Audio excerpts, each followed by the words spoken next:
Raha any Moyen-Orient miakatra 3.7 ny vidin'ny baril ny solika eo amin'ny tsena iraisam-pirenena. Team Ambohiba Antehiroka ijoro atrandy ho an'ny tombotsoan'ny firenena.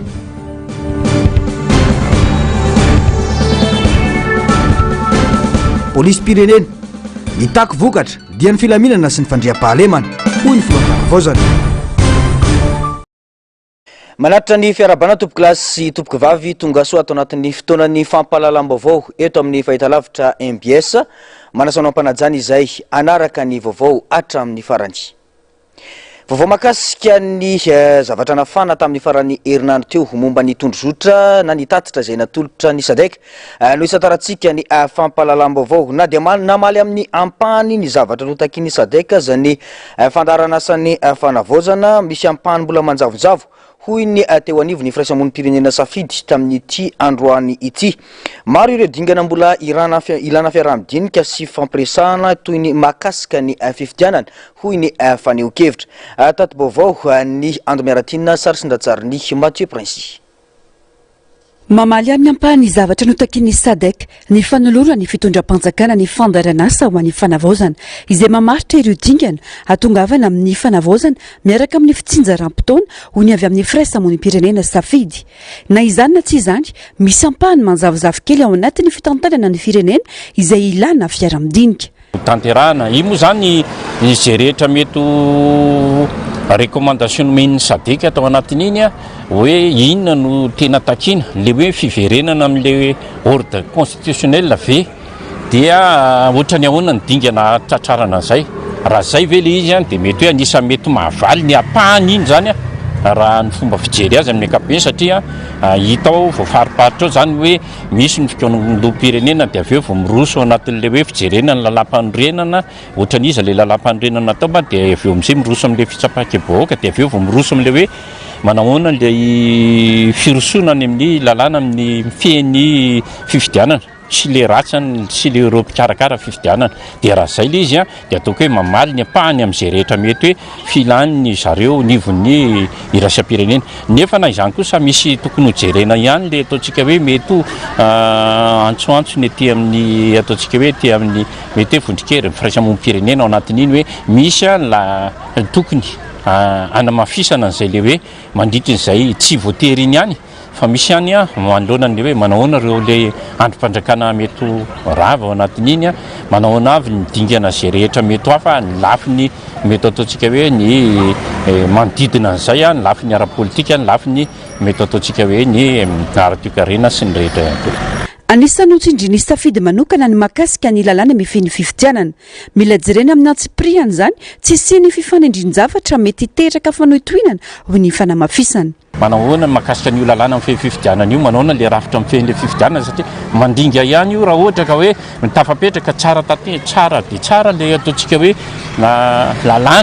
lalàna amin'ny lalam-panorenana ao anatin'iny nefa eo amin'ilay ataontsika hoe fanatanterahana ny ataontsika hoe nivon'ny demokrasia amin'ny alalan'ny fifidianana zay tena hoe ahafahan'ny olo-pirenena maneho ny safidiny ao anatin'iny somary mandinga ihany dia lasa somary ataontsika hoe zay no mety hoe insinilesika ka zay ny hoe tsara ho jerena daholo zay ataontsika hoe misy zavatra anankiroa mifanindry zay ao anatin'iny.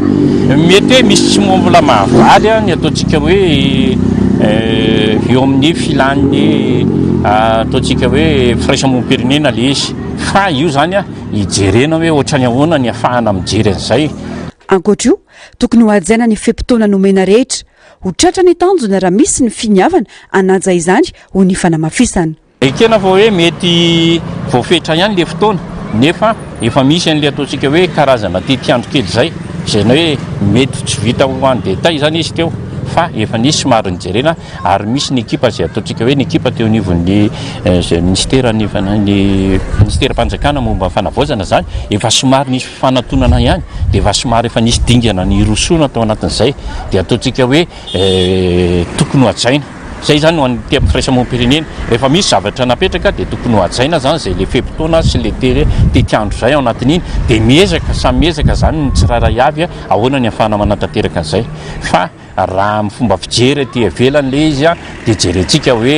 mety sarotra nefa rehefa eo le finiavana dia mety eritserentsika hoe tratratsika io raha ohatra ka le tetiandro zay nieritseretina ny rahana midinika iny anisan'ny somarina atao amin'ny ankapobeny moa zany le fomba nanazavana an'iny eo anaty nanamafy moa ny filoham-panjakana fa tsy nampiasana ny voambolana tondrozotra tony tamin'ny 2024 mba tsy sy ny fifangaroana amin'ny fifanarana politika ka io natao hoe fandaranasa ho an'ny fanavaozana io izany hoe tsy fifanarana ara-politika ihany ho atao fa fametrahana fomba mampiady hampandraisana anjara ny olona rehetra amin'ny sehatra maro ary ny FDB rehetra hitondra ho amin'ny fanavaozana dia atao teny erana amin'ny olom-pirenena rehetra mandritra ny fikaonandoham-pirenena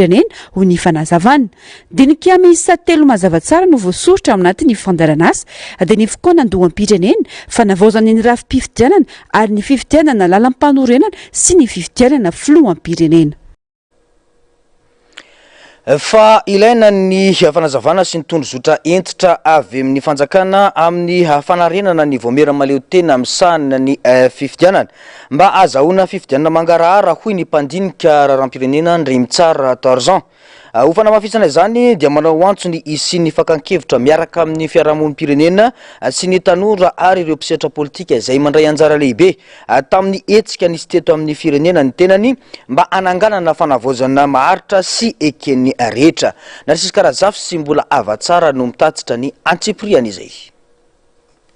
Teboka maro no tokony hazavaina misimisy kokoa isorohana ny fahadisom-piheverana sy ny siosion-dresaka miparitaka amin'izao fotoana momba ny tatitra ny programa anasa natolotra ny fanavaozana ny repoblika ho an'ny SADC ny sabotsy lasa teo raha ny fanazavana ny mpandinika raharam-pirenena Ndrimitsara Tarzan anisan'ny songadina tao anatin'izany fa mola volana indray ny voamera maleo tena misahana ny fifidianana mila mbara mazava ny tanjona kendrena amin'izany fanovana izany indrindra raha mikendry ny anana fifidianana madio mangarahary ary ekendry isika ilaina ny fanazavana mba hamerenana ny fitokisan'ny vahoaka sy ny mpisehatra politika amin'ny voamera maleo tena misahana ny fifidianana mila diniana lalina ihany koa ny lara-pamehana amin'ny fifidianana ho avy tokony ho fantatra mazava hoe fifidianana inona ny mandeha aloha ho ihany ny fanamafisana. Korina moa tena hoe mila diskutenana anatin'iny lisanke raha ny fampiresahana dia hoe mazava ho azy mazava le tanjony hoe olona tsy voavidy vola fa olona hifidy araka ny safidina ary tsy sarisary-pifidianana fa tena fifidianana zay no ilaitsika mazava zany le discussion amin'le CENI raha ty anatin'le karazana plan d'action tondrozotra iny zao dia ny hitantsika zany zao dia hoe recomposition CENI zany hoe le CENI zany ohatra mbola amboamboarina nefany mety nitapaky ny olona mety zavatra hafa mihitsy ao anatin'le izy dia zay no tsara hidiscutena le izy zany hoe raha iny fahitako an'izy iny zany zao dia vers la mise en place na comité électoral spécial zany zay le izy fa na izany ary dia mila midiscuter le olona satria ndraindrainky le recomposition flou tsy tena mazava tsara zany dia mila zavaina zany hoe inona marina le tena tiantsika tongavana amin'le recomposition. No mariany fa tsara raha manana kanevana tondrozotra hiparitaka dia injao ny fanjakana mba hanazavana amin'ny antsipriany votoatin'ny tatitra sy hamalina ireo fanontaniana maro apetraka ny olom-pirenena anampy amin'ny fanamafisana ny mangarahara sy ny fihatokisany vahoaka. Raha tena izy tokony ho précis le izy ary tsy tokony isy interprétation samihafa ao anatina tondrozotra zany dia zay ny tsara hidiscutena le izy dia hivalidena le izy miaraka. Le comité de pilotage zay nitenenina dia za koa mahita hoe tsara jerena ihany zay comité de pilotage zay afaka mihitatra ve le comité de pilotage akoatra ny comité de pilotage misy comité technique satria misy expertise tsy maintsy andrasana koa ao anatiny manahoana le composition le comité de pilotage isaky ny inona no mivory le comité de pilotage manahoana ny inona nomination misy nomination ve tokony atao ao anatin'izay comité de pilotage ahoana ny anaovana n'izay mise en œuvre n'izay nomination zay tokony mandefa taratasy ve any amin'ny société civile any amin'ny syndicat any misatra betsaka zany tokony discutena ao anatiny. Zava-dehibe hoy ny fanazavana ny fakan-kevitra amin'ny fiarahamonim-pirenena sy ny mpisehatra politika indrindra ny tanora GNZ izay nandray anjara lehibe tamin'ireo hetsika nisy ary ankehitriny lasa mpandray anjara fototra amin'ny raharam-pirenena raha ny votoatin'ny programa anasa natolotra ny fanjakana moa dia voalaza fa isan'ny fanamboarana ny zotra-pifidianana ka tsy ny seny ankehitriny no hitantana ny fifidianana filohampirenena anomboka ny volana jona ka hatramin'ny volana novambra 2024 ny fanavaozana ny drafitra isahana ny fitantanana ny fifidianana sy ny lalam-pifidianana anaraka izany ny fanavaozana ny lista mpifidianana izay izotra eo anelanela ny volana desambra 2024 hatramin'ny volana Mey 2024 raha ny tety andro ihany dia eo anelanela ny volana septambra sy desambra 2024 no anaovana ny fifidianana filohan'ny pirenena. Fa andriankina ny fampandrosoana ny firenena ny filaminana hoy ny filohan'ny fanavozana ho an'ny repoblika tamin'ity androany ity. Ilaina ny fandraisana anjara mivantana avy amin'ny olo-pirenena mba hiantohana ny fandriam-pahalemana sy ny fanatsarana ny asa ataon'ny polisy-pirenena ho hiatrany ny fanamafisany. Nosokafana tamin'ity androany ity tamin'ny fomba ofisialy moa ny fokonandoha ho an'ny polisy-pirenena. Ankoatr'izay dia nitondra fanazavana ho fiomanana mialohan'ny atrehana mety ny fiakaran'ny vidin'ny solika sy ny olana hafa mety ateraky ny ady ao Moyen-Orient ihany koa ny kolonely Randrianiriny. Narisy karazafy sy mbola avatsaratrany no mitatitra ny antsipriam-baovao.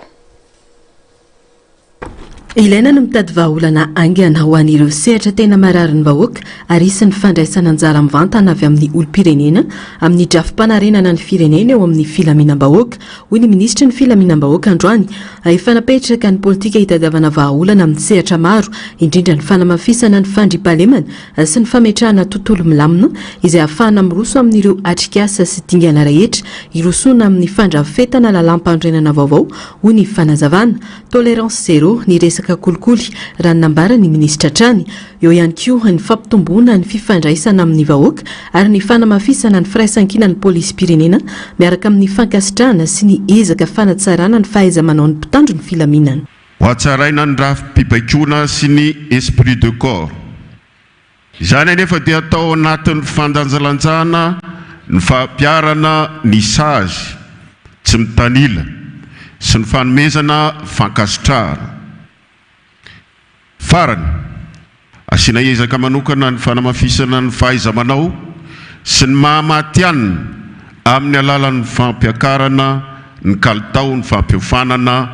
any amin'ny sekoly sy ny fampianarana amin'ny takiny ny vanim-potoana ny fiofanana arakasa. Izahana ny ametrahana kolotsaina mandray andraikitra sy ny tamberina andraikitra. Andriamatoa filohan'ny fanavaozana ny Repoblika Madagasikara manome toky izay fa ny fisian'izao fotoanandoha izao dia namafy ny fototra trany ny fanatanterahana ireo politika ministera ny filaminam-bahoaka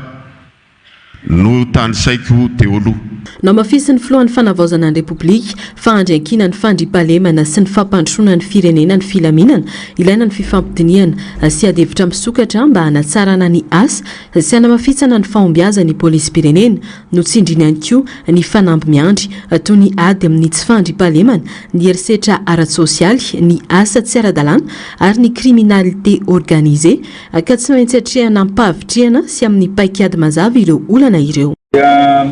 Ny fanatanterahana 6 ohatran'izao isaky ny inona moa zany isaky ny secteur dia fatafiditra anatin'ny processus mba ilalana arahina makana fifampiresahana ny concertation nationale zany fa io ataontsika hoe assise par secteur io fifampiresahana par secteur io ihany no entina makana concertation nationale fiomanana makana amin'ny concertation nationale io ao amin'ny police nationale. Ny faharoa dia ny fanavozana foana ny tanjona antsika ny fiovana amin'ny sehatra anankiray. Ny androany zany dia olo polisy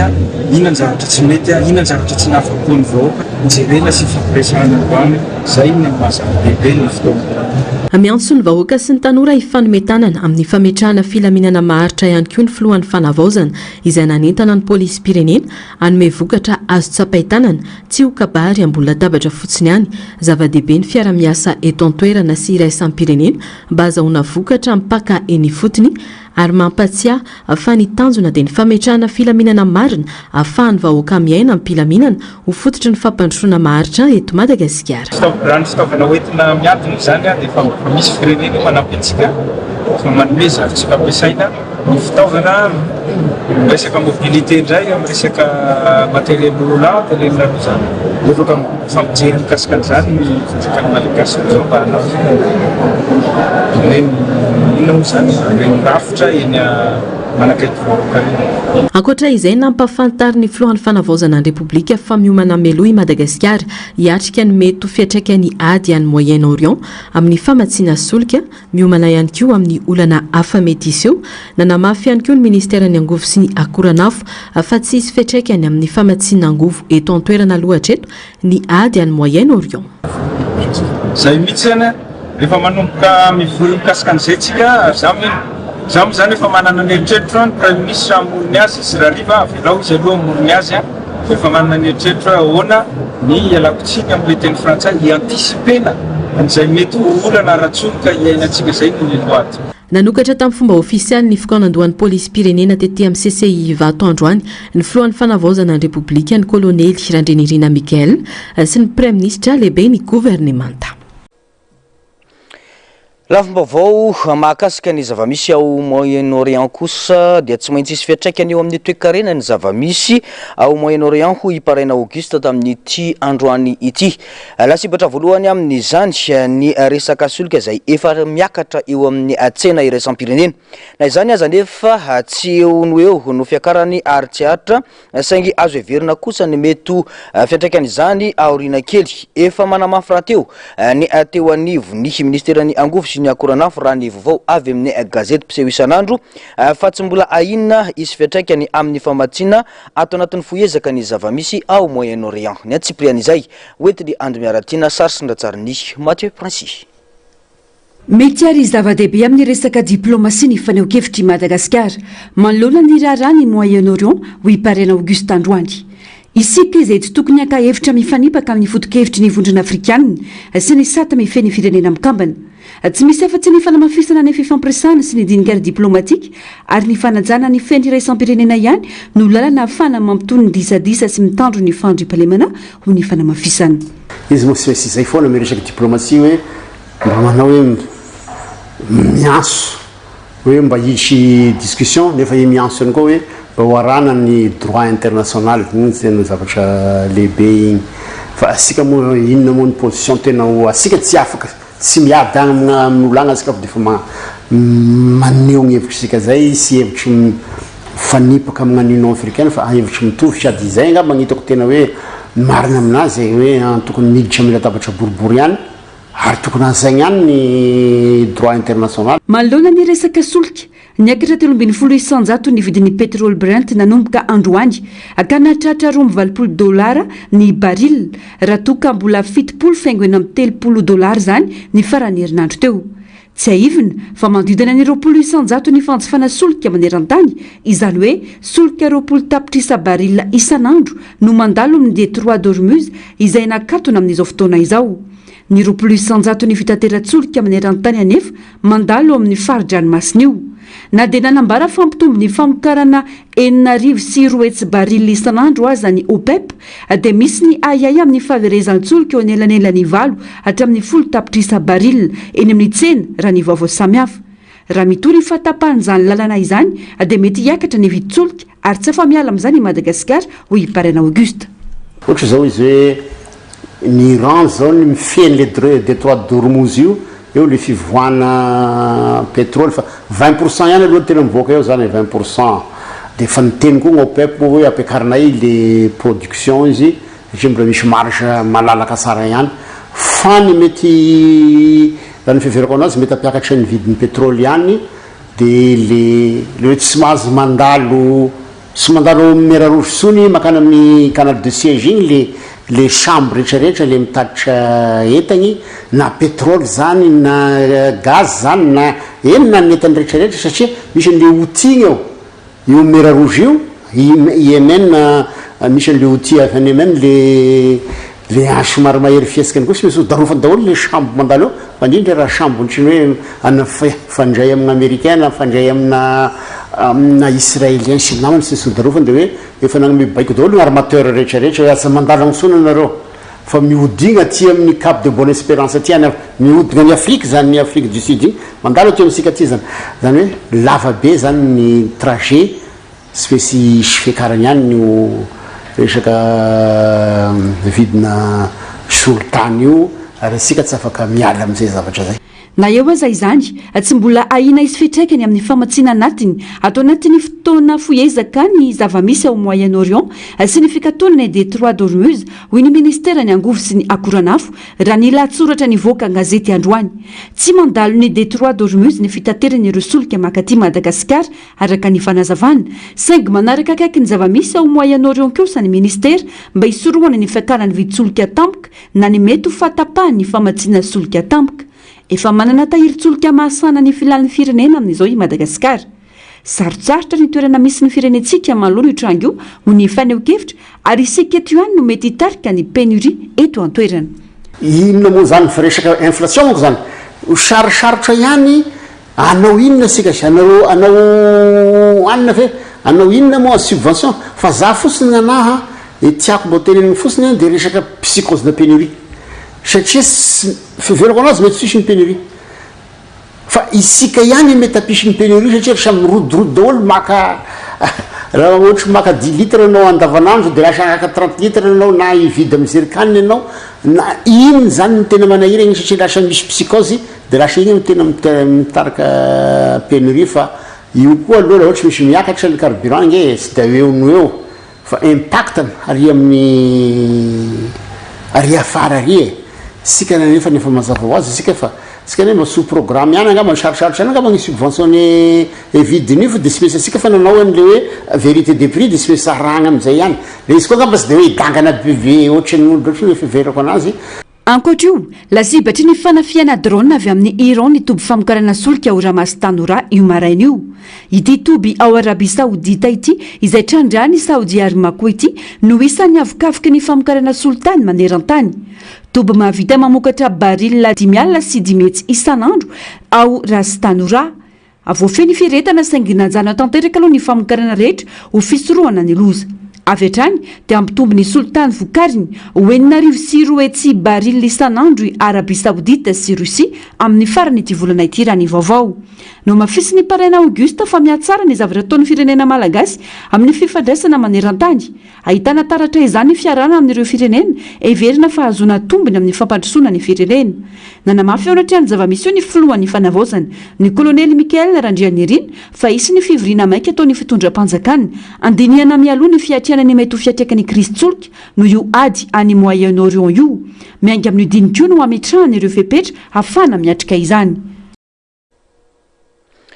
Fa mbola mahakasika izay vaovao izay hatrany maneho ny iainy manoloana ny famoizana aina sy mety ho fiparitahany ady manerana ny faritra i Madagasikara manoloana ny ady sy ny toedrara any Moyen-Orient.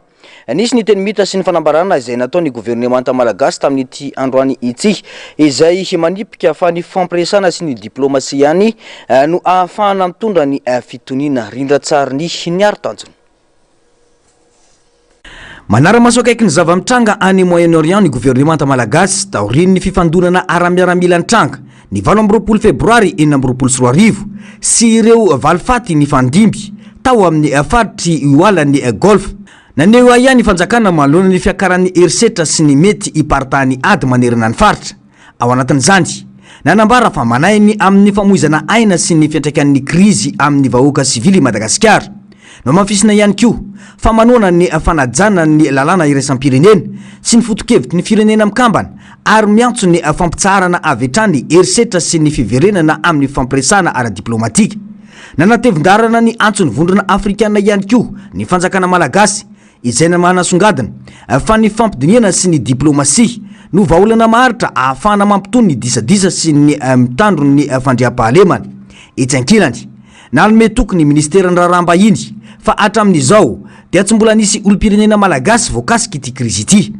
Miara-miasa akaiky amin'ireo manam-pahefana any an-toerana ny masoivo malagasy ary miantso ireo mpiray tandrazana any amin'ny faritra voakasika mba hitandrina sy anaraka ny toromarika ofisialy. Farany nanamafy Madagasikara fa mijoro hatrany ho amin'ny fandriam-pahalemana sy ny famahana ny olana amin'ny alalan'ny fampiresahana ampilaminana.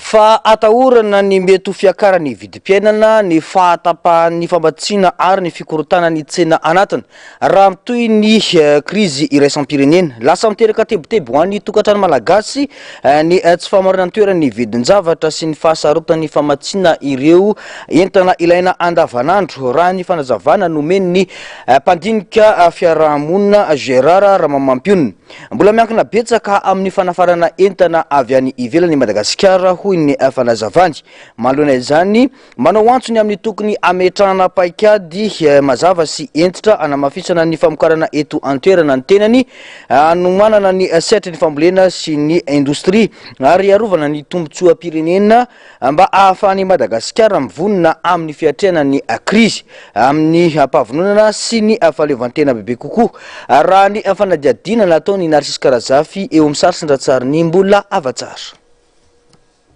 Na tiana na tsy tiana tsy maintsy hisy fiantraikany eto Madagasikara ny ady any Moyen-Orient lafiny maro no voakasika io ady io na dia vao manomboka azy zany ho ny fanazavany mpandinika fiarahamonina Gérard Ramamampianina indrindra ho an'ireo firenena mbola miankin-doha amin'ny fanampiana sy fanafarana entana avy any ivelany toa ny Madagasikara mety hiteraka fidangany vidim-piainana ny tsy fampitsolika ny fahatapahany famatsiana entana ilaina amin'ny andavanandro ary fikorotanana ara-tsosialy zany raha tsy mailo sy mametraka politika mazava mampiorina ny eran'ny atiny teny izao ny mpitondra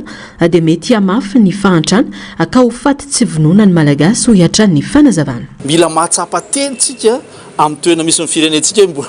hoe malona izao zavatra zao ilaina vetsika manontany tena izany mihitsy zany aloha dia raha atondra hijery ohatra any olona zao dia efa hoe mifantoka amin'ny any daholo aloha tonga dia mivorona ho hainy vio ny firenena goavana farany zava-misy aty amintsika tsy mbola misy tsy tena ataon'olona loha larana zany fa isika mila mametraka ny firenentsika ho loha larana ho tsy mianakavo hoe raha ohatra ireo hifamotika ao dia rehefa kelikely aloha zany lany daholo zavatra ampiasainy zareo mety hitodika aty amin'ny tsain'ireo hoe aiza mbola misy réserve na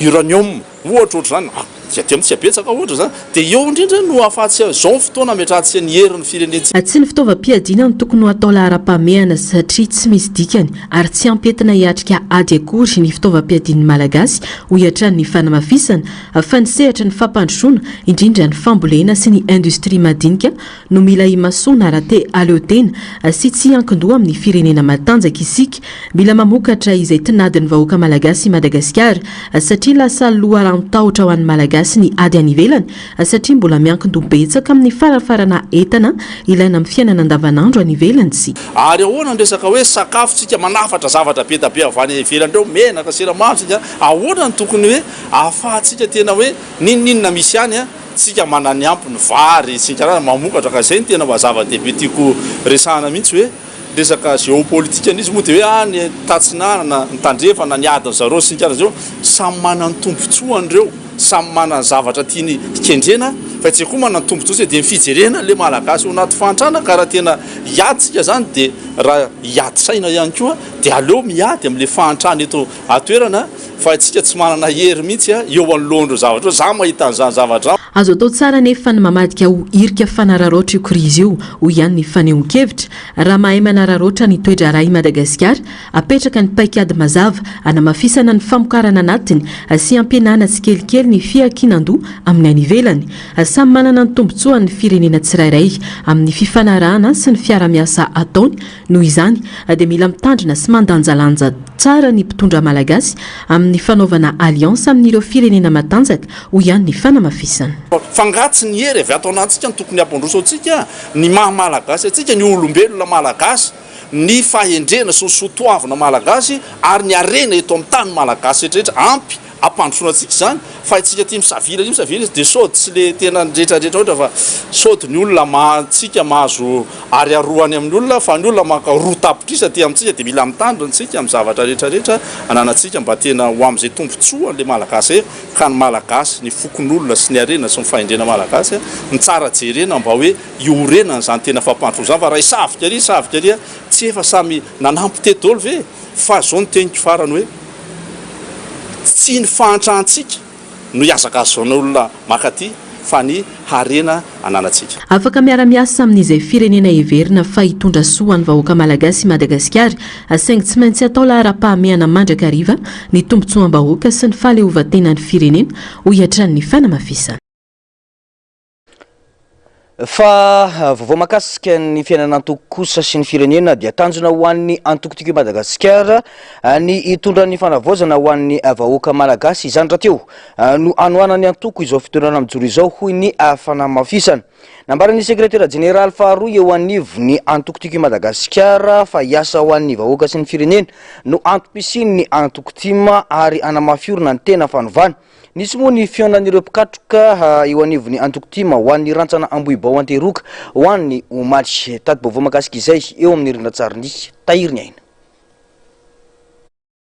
Tanjona ny fampivondronana sy ny fanamafisana orona ny fisin'ny antoko motiky Madagasikara eny fotony ary koa ny fizaram-baovao amaritana ny lalana ho avy ny antoko manoloana ny raharam-pirenena.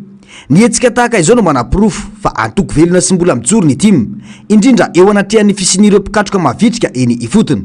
no mafisina fa zava-dehibe ny firaisan-kina sy ny fampizarana eo amin'ny sampikambana mba ahafana miatrika ireo fanampy politika ankehitriny. Anisan'ny tanjona lehibe izay napetraka ay ny fampivondronana ary ihany koa fiomanana ny amin'izay mety toetra raha politika misy izay ohatrehan'ny antoko ohatrehan'ny firenena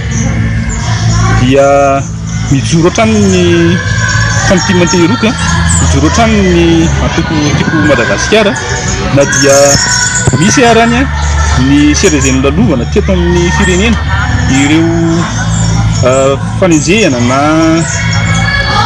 ero famoretana izay nahazo mandritra ny fotoana izay nitondrany ny fitondrana nisy teo aloha mijoro hatrany ny antoko Madagasikara ary manatena fa ivoaka tandresy hatrany. Nilaza kosa ny mpandrindra ny antoko ao anatin'ny distrika Nambodratrimo fa ezaka sy dingana goavana no vita tao anatin' izao fitondrana na fanavozana izao. Efa teo foana ny antoko ary mbola hoe hatrany manoloana ny raharam-pirenena hoy ny fanamafisana. Teo foana ny tolona rehetrarehetra izay natao na tamin'ny mihetsika fotsiny reny dia teo foana ny timy ary mbola mitoy ny timy amin'izao fotoana izao mbola mitoy amin'ny fanovana eto amin'ny firenena raha tsy teo fotsiny izay hoe fandana fotoatsika miteny amin'ny Madagasikara io ake manomana ny fanovana sady zany marina zany sady zany ary isika eto Ambohidratrimo dia ao anatin'izany ny antokotima dia antoko matanjaka ary antoko mbola mijoro amin'izao fotoana izao.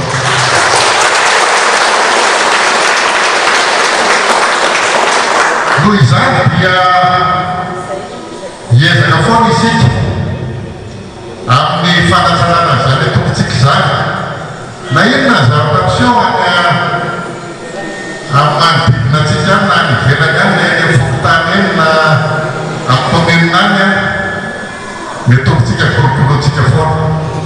Nandritra ity fotoana ity ihany koa no nitondran'ny sekretera jeneraly faharoa ny antoko tim izay sady solombavam-bahoaka fanazavana mikasika ny fiainam-pirenena sy ny toerana misy ny antoko ao anatin'izao fanavozana ankehitriny. Nambarany fa mijoro hatrany ny tim ary sarom-piaro amin'ny endrim-pitondrana ny firenena. No marina nefa fa dingana iray entina anomanana ny tena fanovana marina iriny ny antoko apetraka eto amin'ny firenena izao zava-misy izao. Izao etsika izao kosa dia fanamafisana ny eny ifotony mifanaraka amin'ny vina sy ny fanambina apetraka ny antoko. Fantatsika fa ao anatina vanim-potoana izay manalasana ny amaritana azy ny fitantanana ny firenena amin'izao fotoana izao teraka adihevitra mihitsy moa zany tsy manenina izany satria samy manana ny fomba fijery samy manana ny traikefananany ary samy manana ny fomba anaovany paikady ho an'ny tombosoan'ny firenena. Fa raha antokotiky Madagasikara amin'ny ankapobeny no resahana dia raisiny ny antokotiky Madagasikara ho dingana anankiray izao vanim-potoana izao irosoma miaraka ampitondra ny firenena izao fotoana izao makany amin'ny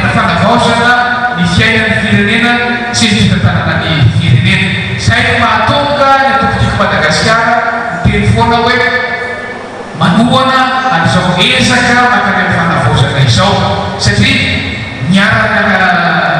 nitady amin'izany ary miara-tolona mba ho amin'izany fanavaozana ny fiainan'ny firenena izany. Eo indrindra no mahatonga ny tompotiako Madagasikara ho sampiara eo amin'ny fitantanana sy ny eo amin'ny fametrahana izany paikady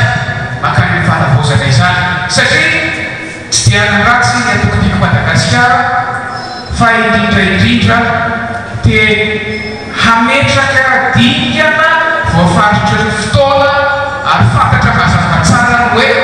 aisitsika ny hoany makaiza raha pitso inona mitranga rakapapitso ary inona no tena tanjo. Nambaran'ireo tompon'andraikitra fa tsy mijanona amin'ny teny sy ny fanambarana ny antoko fa idina ifotony atrandy iain'ny vahoaka ary anamafy ny rafitra manerana ny distrika. Antoko mijoro sy ny homana izahay ary volona hitondra ny tena fanovana ilain'ny firenena hoy izy ireo nanamafy. Naneo fa mbola mikendry toerana lehibe eo amin'ny sehatra politika ny tiako i Madagasikara manoloana ireo fanampy miandry ny firenena. Fa taorin'ny fahasahiranana nandritra ny fotoana ela no ny fafenona fotaka ho an'ny lalana sy ny rano nahazo ny vahaolana ny mponina eny amin'ny fokontany Ambatolampy commune ao anatin'ny boriboritany fahaenina iny. Vita ny fanamboarana lalankely mirefy 2 kilometatra ary napetraka ihany koa ny jiro ho fanazavana ho fiarovana sy ny fanamborana ny fivezivezena. Nanamafy ny solombavambahoaka Toto sy Andriamampandry fa ho fanatsarana ny fiainan'ireo mponina no antony izao asa fanamboarana natao izao. Rindra tsara ny Tahirinaina no hitondrana izay fampahalalam-baovao izay. Lalankely mirefy eo amin'ny 10 metatra no nasipanamboarana teto amin'ny fokontany Ambatolampy Ambohimanarina. Lalana izay tao anatin'ny fotaka sy rano no niainan'ny mponina nandritra ny fotoana ela ka niteraka fahasahiranana teo amin'ny fivezivezena andavanandro indrindra amin'ny fotoam-pahavaratra. Ao anatin'ny ezaka sosialy atao anatsarana ny farim-piainan'ny vahoaka eny fotony no nanatanterahana izao asa fanamboarana izao hoy ny solombavambahoaka Toto Andriamampandry. Matoa zao natao dia noho ny fiangavian'ny mponina satria nirevy tao anatin'ny fotaka tao anatin'ny rano manaiky azipo misy ny olona sy mandalo amin'ity lalana ity dia hitatsika zany fa vita soa tsara zany fotodrafitrasa zany sy ny rana tamin'ny mpiara-miombona antoka maro misy koa ny vola posy zay natona tao anatin'izany ary nisy koa zay fanampiana avy amin'ny ao fanjakana ihany koa zay nafahana nantanteraka zany fotodrafitrasa zany ka zay moa no natao dia mafahana mitsinjo ny vahoaka ary niangatana amin'ny vahoaka zany dia mba hikolokolo izany lalana izany satria betsaka ny asa sosialy zay vitatsika be ny fotodrafitrasa zay natao dia reny dia natao ho an'ny olona rehetra na izy na iza. Misy raiky amin'ny telopolo ny fokontany aty Ambohimanarina dia efa nahazo ny sahaza azy daholo ny fokontany rehetra fa mbola miezaka ihany izahay mba dia tsy aza ny solombavambahoaka zany manao lalana dia miezaka izahay manatanteraka araka maha-olo mbo fidy ary maha-olo pirenena manao zay jery ny asoan'ny vahoaka sy manampy ny vahoaka zany ahafahan'ny vahoaka mba misitraka ny zavatra tsara tahaka izao. Fangata amin'ny mponina indray moa zany eto dia hoe anaovana na tetezana satria misy tetezana koa ny iatsana anazy dia efa nambarako izay zany fa ho atao zany ary ho avy tsy ela koa ny fanokanana ny etsy avara-tanàna zay lalankely ihany koa zany zay natao koa zany mba ho tombotsoan'ny vahoaka dia mahazo ny sahaza azy daholo ndraiky amin'ny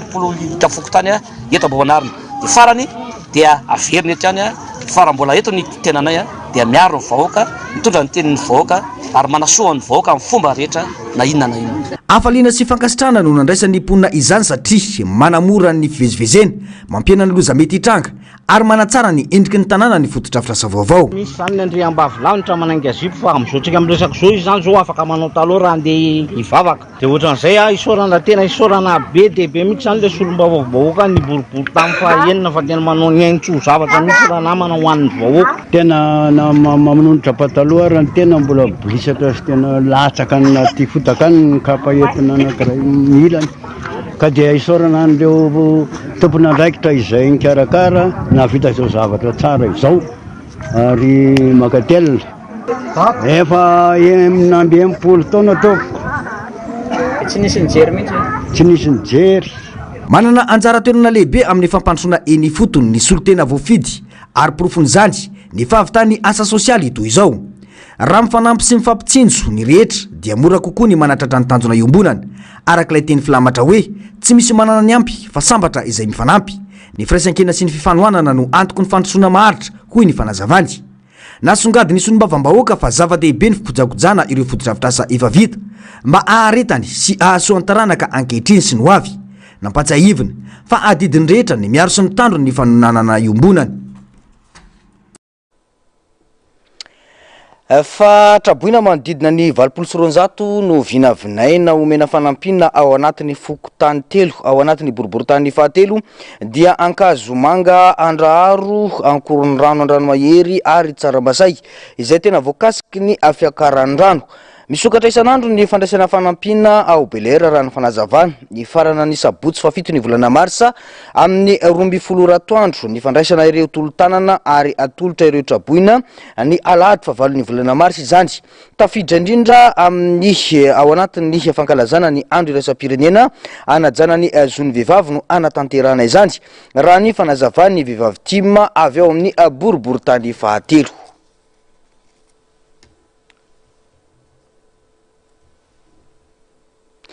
Lafim-baovao ahafatanteraka kosa nampiakapeo manoloana ny fanaovana ambanin-javatra ny sy ny tsy firarahina azy ireo amin'izay fanapahan-kevitra ho fanatsarana ny sy fanavaozana atao eny anivon'ny campus universitaire Antananarivo ireo fikambanan'ny mpianatra avy amin'ny faritra 320 tamin'ity androany ity raha nanao fanambarana. Tsy nisy fakan-kevitra tamin'izy ireo ary milaza ho tsy mahafantatra izay votoatin'ny fifanarahana na ny protocole d'accord ampiarana eny an-toerana izy ireo. Hatranga izay mety hiteraka adi-poko sy fikorontanana eny amin'ny campus raha ny fanamafisana. Tato-baovao ny Andro Miaratina sary sy ny ratsariny Mathieu Princy.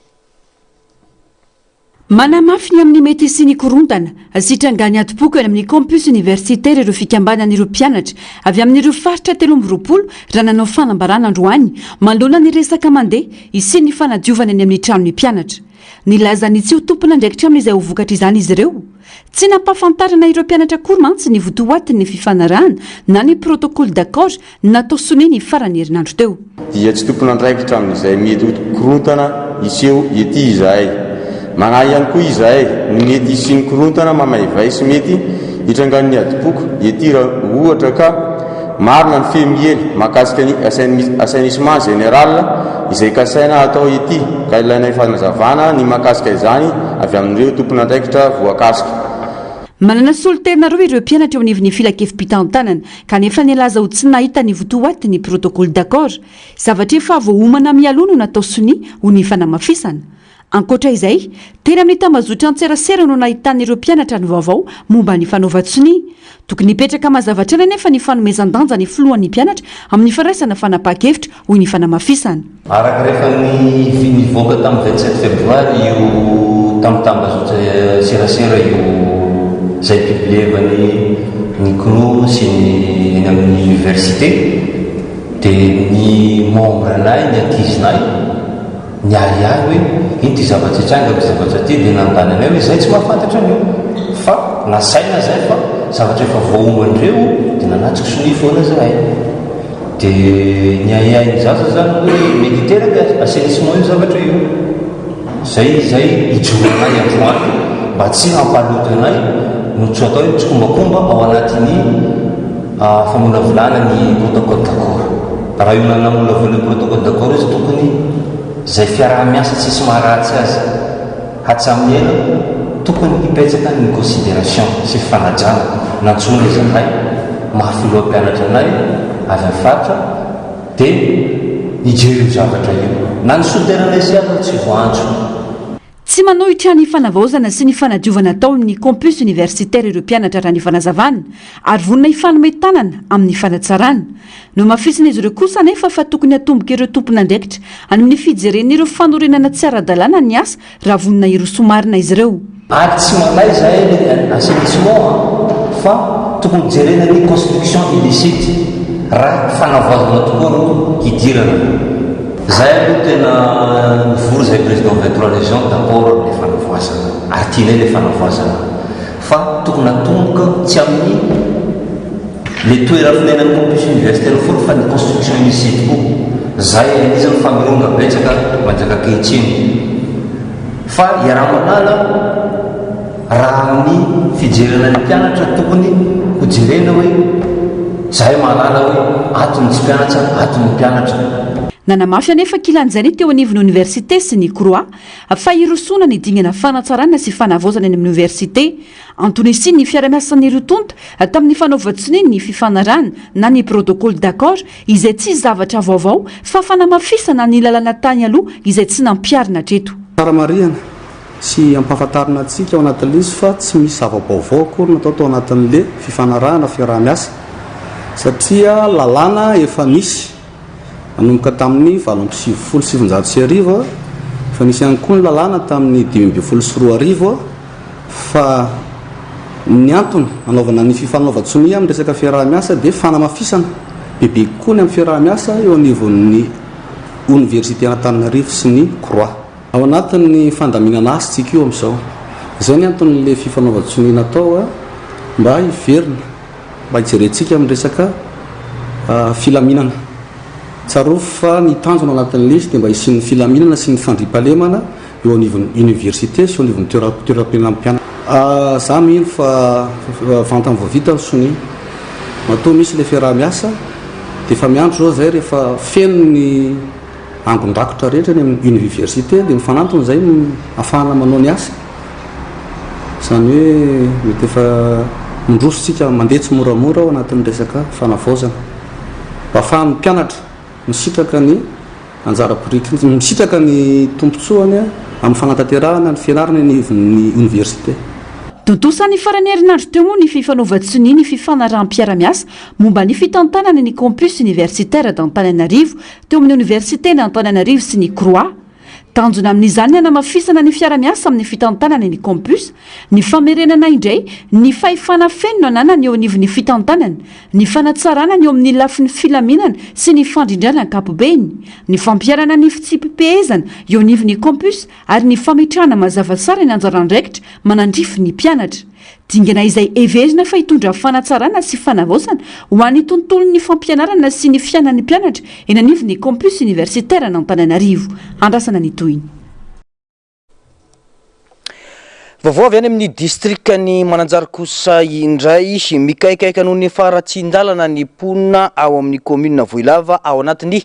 distrikany Mananjary iny ankoatra ny fiakaran'ny vidin'entana ilaina amin'ny fiainana andavanandro dia eo ihany koa ny voalaza fa miantraika fahaverezanaina ny toedrara amin'ny ity faratsin-dalana ity indrindra rehefa misy marary entina ho tsaboina any Mananjary ka tsy maintsy entina tongotra noho ny tsy fahafa ny fiara mandeha amin'ity lalana ity tato bavo makasika izay hoentiny Narcisse Karazafy sarisina tsariny ny aro-tanjona. Raha ny fanazavana azo dia efa 520 hatramin'ny 20 taona no tsy nisy fikitiany ity lalana ity na dia ny fandimby aza ireo mpitondra teo aloha marina fa efa nisy ny antsoana tolobidy natao na appel d'offre ary voalaza fa nisy ny vola natokana ho an'ny fanamboarana azy saingy mbola tsy tanteraka izany hatramin'izao manoloana izany manao antsoavo amin'ny fitondram-panjakana ny mponina indrindra amin'izao vanim-potoana ny fanavaozana izao. Fa vonjeo i Voilava marina arenonay fa nandray pepetanareo isorana manokanareo amin'ny fitondrana izany ary dia mahabe fanantenanay anatin'ny commune miezaka ataonareo ao fanavotana ny lafiny sosialy aty fotony fa efa natao appel d'offre io fanaovandalana io ary efa misy vola natokana anaovana azy io kanefa kosa toko mahamay loatra zahay efa tapitra ny vanim-potoanandrosakorana dia mba mangataka izahay tonga eto amin'ny alalan'ity maika ity mba atomboka atoato io asa fanaovandalana io mba amahana ny olana zahay mampijano ny vahoaka fa rehefa vita io lalana io dia ankasitrahana ary dera sy laza no atotry ny vahoaka efatra sy mahery ho anareo mpitondry manantena zahay tompo fahoriany zao anso maika izao dia tena tsapanay fa olokeny tia tamin-drazana ianareo ka hatsiary ny fahatandrefana makasika io lalana 420 kilometatra. manaitra manokana ny fitondram-panjakana ny solombavambahoaka mamiaja Charlot indrindra ny ministry ny asa vaventy sy ny filohan'ny anteny meram-pirenena mba hijery akaiky sy anetsika aingana ny fanomboana ny asa fanamboarana. Lalam-pirenena miazo ny voilava 420 kilometatra monja fa nefa sy afaka agnatin'ny 3 andro na 4 raza sy tongany nefa lalana afaky ny sprinter zany taloha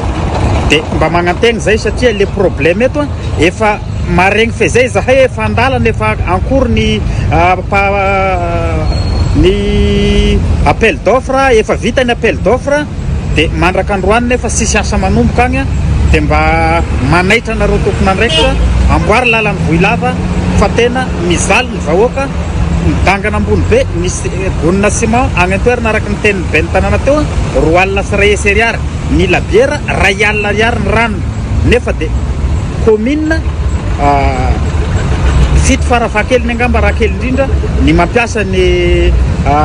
lalana mandeha amin'izany voilava zany mahazo avantage amin'izany daholo na ny districtny Mananjary na ny districtny Fanadina na ny districtny Novovarika amin'ny alalan'ny Befody districtny Fanadina amin'ny alalan'ny Maroaratra ka mino angamba fa mba andray andraikitra soela ny fitondram-panjakana mankasitraka tompoko. Mitodika manokana amin'ireo solombavambahoaka roa voafidy tao amin'ny distrikany Mananjary ny mponina ao an-toerana ireo sony ity tetika asa fanamboaran-dalana ao voilava ity miantso ny anetsika sy anamafy ny fanaraha-maso ireo tompona andraikitra ny vahoaka mba tsy ho tara intsony ny fanatanterahana ny asa ka ho vaovao aingana ny olana mianjady amin'ny mponina. Vaovao avy amin'ny orinasa Jirama kosa indray nisy fikorontanana ny fitsinjarana sy ny kalitaon'ny rano ho ana faritra maro teto Andrenivohitra. Nanomboka tamin'ny 5 ora maraina androany faharoa ny volana Marsa 2024 no nisy izany ka isan'ny voakasika ireo tambajotra mamasy rano ho ana Kadivato, Tsiadana, Ambanidia, Andohanimandroseza ary ny faritry ny Lahaotteville sy ny manodidina iny. Ara-pitaovana no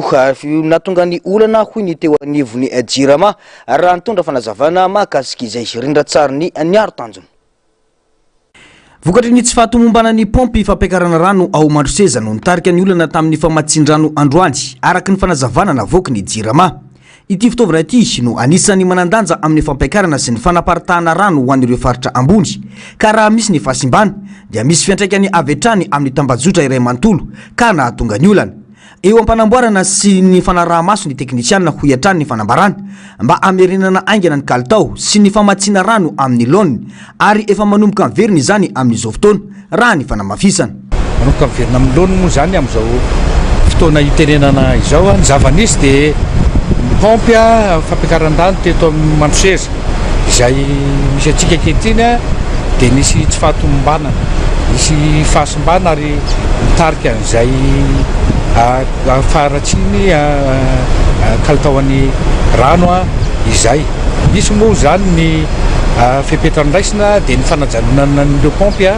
misy pompy anankiroa izay najanona aloha ary namboarina tao anatin'izay dia teo ihany koa ny fanaovana purge tany amin'ny tambajotra mpitsinjarana rano tamin'ireny toerandreny mba nahafahana nanala faran'izay aingana arak'izay azo atao an'ireny rano tsy manaraka kalitao ireny. Eto dia mba te anaingy anentana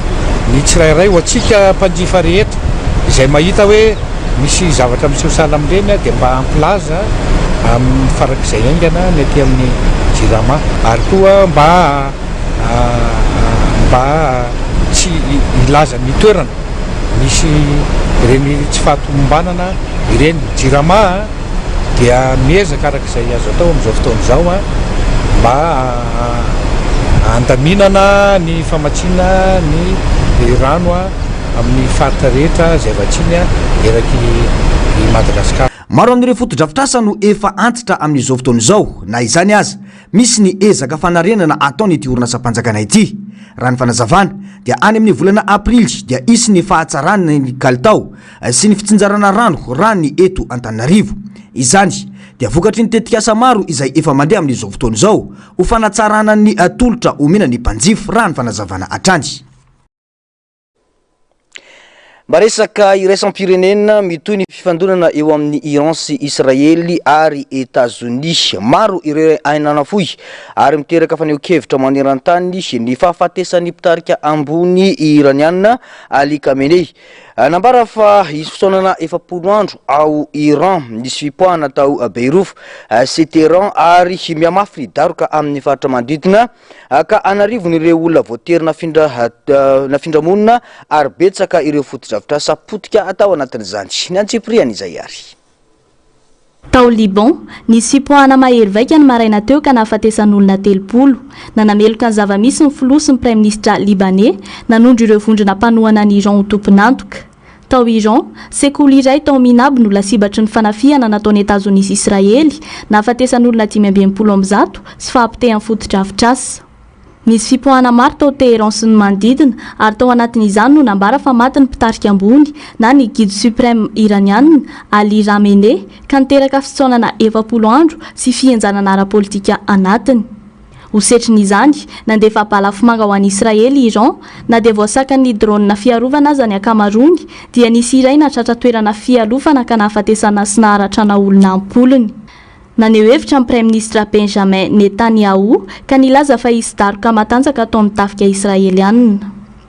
Ny hitatra hatrany amin'ny faritra hafa ny fanafihana, nisy fipoahana tao Abu Dhabi, Arabia Saodita sy Oman. Ankoatra izany, nakatony Iran ny Détroit d'Ormuz, toerana ivezivezen'ireo polisan-jaton'ireo samby mpitatitra solika maneran-tany. Ireo hetsika ireo dia mety hitarika fihenam-bola sy fisondrotry ny vidim-piainana maneran-tany, indrindra amin'ireo firenena miankina amin'ny solika avy amin'ny Moyen-Orient. Manamafy ny fihenjanana politika sosialy ity fifandonana ity, toy ny fifindramonina anarivony, ireo foto-drafitra sapotika toy ny hopitaly, sekoly ary ireo orinasa. Nilaza ny filoha Amerikanina fa mety haharitra 4 herinandro na latsaka ny ady ary isy valiny ny fahafatesandreo miaramila Amerikanina. Naneho ny fahavondronany hanohitra ny Iran ireo firenena eo anivon'ny vondrona Europeanina toa ny Allemagne, France ary Royaume-Uni. Miantso fampitsaharana ny herisetra sy fifampiresahana ara-diplomatika kosa ny firenena mikambana.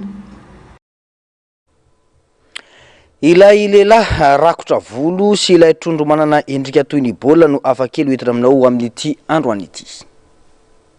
Fedor Fevtichuk anarana-ity lehilahy rosianina ity, ny anarana hoe Jojo Vedok Festboy no nampalaza azy rehefa naseho tamin'ny fampisehoana sirika tany Etats-Unis Eropa. Teraka tamin'ny taonjato faha 7 Fedor Fevtichuk voany aretina hypertrichosis ny tenany izay nahatonga fitombony volo be tsy mahazatra amin'ny vatandrehetra. Mahagaga sy mampitahotra ny endriny ka nentiny nataony asa sy anaovany fampisehoana manintona mpijery ary nampafantatra ny fisian'ny olona toa azy sy ny tantarany.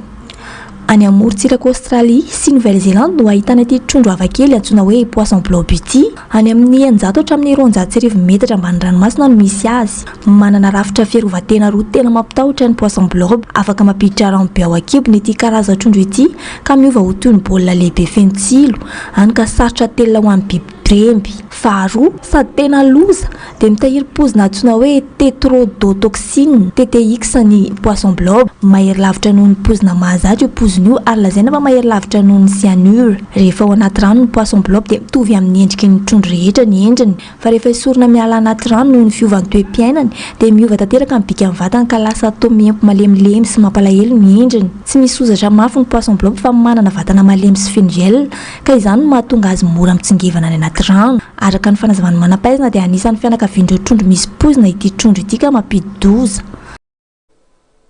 Tapitra ny fampalalam-baovao-tsika tompoko lahy sy tompoko vavy, mankasitraka anao nanaraka izany hatramin'ny farany. Isaona trano na manampanao gazety sy ireo teknisianina nafahana nanatontosa izao fampalalam-baovao izao. Ny tena koa mametraka ny soavatsara. Tompoko lahy sy tompoko vavy.